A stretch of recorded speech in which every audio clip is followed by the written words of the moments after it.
दोस्तों आज मैं बात करूंगा सिबिल स्कोर के बारे में कि सिबिल स्कोर होता क्या है। बहुत सारे लोगों का सिबिल स्कोर डाउन होता है, तो ये डाउन क्यों चला जाता है, वो सारे रीजंस मैं आपसे डिस्कस करूंगा। इसके साथ मैं डिस्कस करूंगा कि सिबिल स्कोर को किस तरीके से इंप्रूव किया जाए, यानी हमें क्या क्या स्टेप लेने चाहिए कि जिसकी वजह से हमारा सिबिल स्कोर अच्छा हो जाए। दोस्तों मेरे साथ वीडियो में अंत तक बने रहिएगा, बहुत अच्छी अच्छी बातें आपको बताऊंगा। आज के युग में सिबिल स्कोर का महत्व हमारे लिए इसलिए भी ज्यादा है क्योंकि हमारे देश का जो नौजवान है सभी की सैलरी ठीक ठाक होती है, सभी लोग जल्दी ग्रो करना चाहते हैं और सभी लोगों को लोन लेने की रिक्वायरमेंट पड़ती है क्योंकि ठीक सैलरी होती है। बैंक भी अच्छे लोन ऑफर कर देते हैं, कम रेट ऑफ इंटरेस्ट पे ऑफर कर देते हैं, लेकिन ये सभी चीजें डिपेंड होती है हमारे सिबिल स्कोर के ऊपर। सिबिल स्कोर मिनिमम होता है 300 और मैक्सिमम होता है 900। तो आइए दोस्तों शुरू करते हैं, वो रीजन जानते हैं जिनकी वजह से हमारा सिबिल स्कोर डाउन जाता है। सबसे पहला रीजन, जब भी हमें कहीं बैंक लोन की रिक्वायरमेंट होती है तो हम एक से ज़्यादा बैंकों में फाइलें ना लगाएं। क्यों? क्योंकि जब बैंकों में हम फाइलें लगाते हैं तो हर एक बैंक लोन देने से पहले सिबिल स्कोर को चेक करता है और जितनी भी ये चेकिंग है, ये सारी चेकिंग हमारी सिबिल रिपोर्ट के ऊपर मेंशन होती है, रिकॉर्ड होती है उसके अंदर। सिबिल डिपार्टमेंट ये सोचता है ये बंदा ज़्यादा लोन ले रहा है, कहीं डिफॉल्टर तो नहीं हो जाएगा, डाउन करो सिबिल स्कोर को। दूसरी बात, जब हम किसी क्रेडिट कार्ड या बैंक लोन की कोई सेटलमेंट करते हैं, हम क्रेडिट कार्ड तो इस्तेमाल कर लेते हैं, लेकिन कई बार किसी भी मजबूरी की वजह से या किसी भी रीजन की वजह से हम उसकी पेमेंट नहीं कर पाते, बैंक उस पर पेनल्टीज लगाता है। अल्टीमेटली क्या करना पड़ता है बैंक को कि आप जितना भी आपके ऊपर ड्यूज है उतना ना देके कुछ कम देके खत्म कर दो सारी बातों को। इसको हम सेटलमेंट बोलते हैं। ये लोन के अंदर भी होता है और क्रेडिट कार्ड के अंदर भी होता है, तो कभी भी हमें ये सेटलमेंट नहीं करनी चाहिए। हमेशा बैंक के जो भी ड्यूज है उनको टाइमली पेमेंट करो। किसी भी चेक की ईएमआई की बाउंसिंग नहीं होनी चाहिए। हम सेविंग अकाउंट, करंट अकाउंट या कोई ओडी अकाउंट, लोन अकाउंट कुछ भी हम मेंटेन करते हो, चेक की बाउंसिंग कभी भी नहीं होनी चाहिए। क्रेडिट कार्ड के ऊपर बैंक हमें दो तरीके से क्रेडिट फैसिलिटी देता है। एक तो हम कोई सामान परचेज कर लें क्रेडिट पे, एक बात। दूसरी बात, हम उस क्रेडिट कार्ड से कैश विड्रॉल कर लें, तो कभी भी कैश विड्रॉल हमें नहीं करना चाहिए। सिबिल स्कोर के ऊपर बड़ा नेगेटिव इफेक्ट जाता है इस बात का। क्यों? क्योंकि इसके दो रीजन है। एक तो बैंक हमसे इंटरेस्ट चार्ज करता है उस कैश विड्रॉल के ऊपर, दूसरा सिबिल डिपार्टमेंट ये सोचता है कि ये क्रेडिट कार्ड से भी कैश विड्रॉल कर रहा है, इसका मतलब ये हुआ कि ये क्रेडिट वर्दीनेस कस्टमर नहीं है। लगभग सभी बिजनेसमैन का कोई ना कोई लोन अकाउंट चलता है, जैसे सीसी लिमिट, वर्किंग कैपिटल या कोई मुद्रा लोन चल रहा है।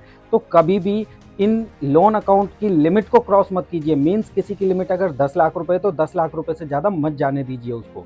अब आप ये कहेंगे कि हमारी तो जब लिमिट ही 10 लाख रुपए तो बैंक क्यों पास करता है उससे ज़्यादा चेक? बाउंस कर सकता है, बैंक बाउंस कर सकता है, लेकिन बैंक एक इंटरेस्ट के केस में उस लिमिट को एक्सीड कर देता है। मान लीजिए आपने 10 लाख रुपए की लिमिट है और 10 लाख रुपए आपने इस्तेमाल किया हुआ है, मंथ एंड के अंदर बैंक उस पर इंटरेस्ट चार्ज करेगा, तो जितना इंटरेस्ट पोर्शन है वो 10 लाख रुपए से अबव चला जाएगा। तो इसमें आपको ध्यान ये रखना है कि जब इंटरेस्ट चार्ज करने वाला हो तो इंटरेस्ट की अमाउंट को पहले जमा करा दीजिए उस लोन अकाउंट के अंदर।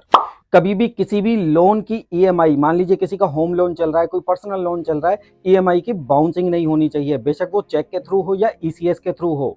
एक और बहुत जरूरी बात आपको बताता हूं कि जो क्रेडिट कार्ड होता है इसकी जितनी भी लिमिट है उसको लिमिट तक इस्तेमाल मत कीजिए, 100% इस्तेमाल मत कीजिए, उसको लगभग 50% तक होल्ड कीजिएगा। उससे ज़्यादा अगर आपको इस्तेमाल करना है तो पहले क्रेडिट कार्ड के अंदर पैसे डिपॉजिट कीजिए। तो ये सारे रीजन थे जिसकी वजह से क्रेडिट स्कोर हमारा डाउन जाता है। अब इसको मेंटेन कैसे करें? मान लीजिए आपका क्रेडिट स्कोर 700 है, आप इन सारे कामों को नहीं कर रहे तो वो 700 पे टिका रहेगा, लेकिन मैं आपको ऐसी बात बताऊंगा जिससे वो क्रेडिट स्कोर 700 से बढ़ के 800 पहुंचेगा।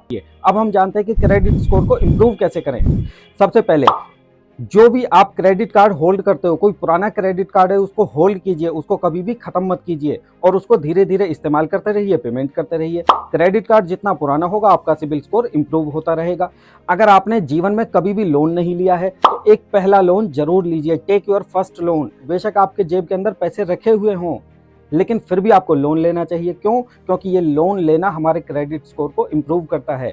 बेशक उस लोन से आप कोई घर में छोटा सा गजेट खरीदिए, कोई फ्रिज खरीदिए, कोई मोबाइल खरीदिए, जो भी आपकी रिक्वायरमेंट है वो चीज़ आप जरूर खरीदिए। अगर आपकी कोई सीसी लिमिट चल रही है, कोई टर्म लोन चल रहा है, पर्सनल लोन चल रहा है, तो उसकी लिमिट को एनहांस कराइए। एनहांस कराने से आपका क्रेडिट स्कोर इम्प्रूव होता है।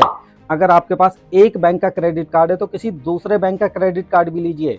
क्यों? क्योंकि मल्टीपल बैंक के क्रेडिट कार्ड होने से भी हमारा क्रेडिट स्कोर इम्प्रूव होता है। कोई भी आपका टर्म लोन चल रहा है तो उसकी ईएमआई को टाइमली आप पेमेंट कीजिए और हर 3 से 4 महीने में, 5 महीने में अपनी सिबिल रिपोर्ट को चेक कीजिए कि उसके अंदर कोई गड़बड़ तो नहीं है, सिविल डिपार्टमेंट ने कुछ गलत इन्फॉर्मेशन तो ऐड नहीं कर दी। सिविल डिपार्टमेंट ने अगर कोई गलत इन्फॉर्मेशन ऐड कर दी तो सिस्टम ऑटोमेटिकली आपके स्कोर को डाउन ले आएगा, लेकिन आपने चेक करके इन्फॉर्म किया और सिविल डिपार्टमेंट की उस गलती को ठीक करा लिया तो आपका सिविल स्कोर इंप्रूव होगा। ये सारे रीजन थे जिसकी वजह से हम अपने सिविल स्कोर को इंप्रूव कर सकते हैं। दोस्तों, अगर आपको मेरे द्वारा दी गई जानकारी अच्छी लगी हो तो मेरे चैनल को सब्सक्राइब कीजिएगा। Thank you.